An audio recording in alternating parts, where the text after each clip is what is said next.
Well, did you know that this past June, awards were presented for the 41st annual National History Day contest, and more than 600,000 students from around the world competed in 5 different categories. Our good friends of Let's Talk Live, Cathy Gorn, the director of the National History Day, and David Bruce Smith, the founder of the Grateful American Foundation, join us today to tell us more about the big event. And we're going to get to that with Cathy in just a second, and some of the amazing awards and the process. But I want to start with you, David.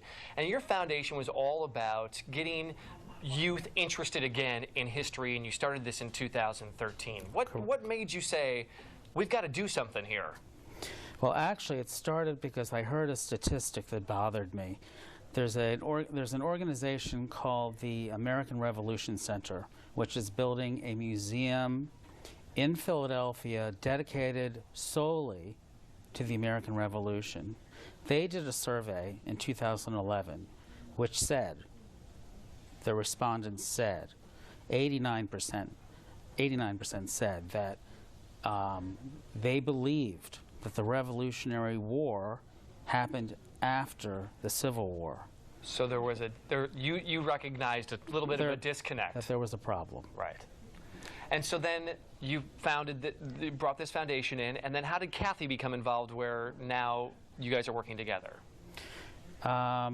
We connected through mutual interest with history. Yeah. And this contest with more than 600,000 students from around the world competing in 5 different categories. Cathy, what were the categories that they were competing in? The categories were paper, traditional way of presenting historical information, but tabletop exhibit, sort of like a museum exhibit, writ small, a performance, dramatic performance that they have to write themselves, a documentary, sort of what you might see on PBS or something, and a website, and they can compete in one of those categories. And they're extraordinarily creative and wonderful in their presentations, but most important is the historical research that they have to do that's behind those, or that prepares them for those presentations. And what does that involve?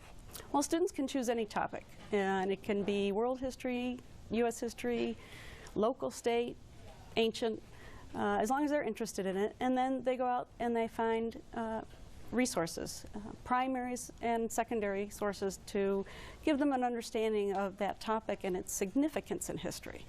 You can't just Google it. No, you can't just Google it. Right.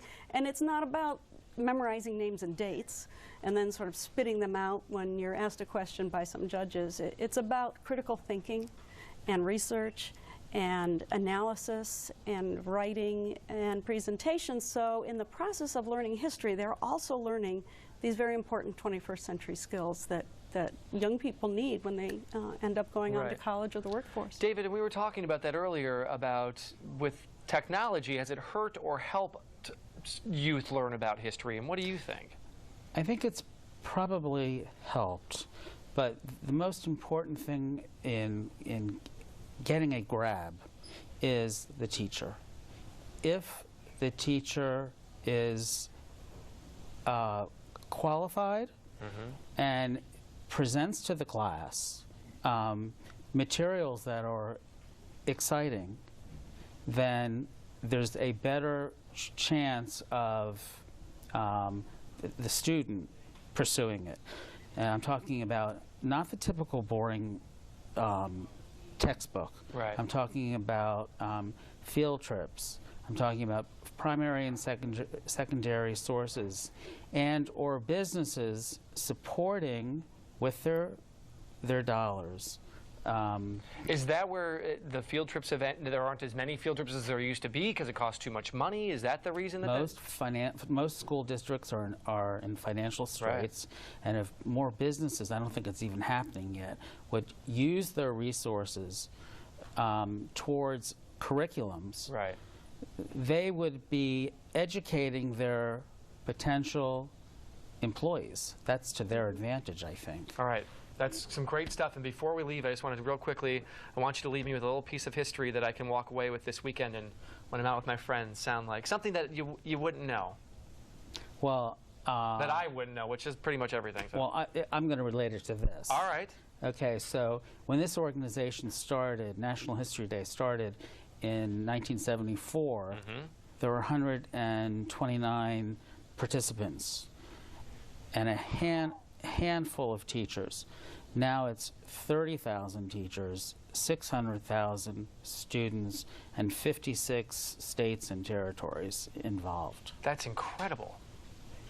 Wow.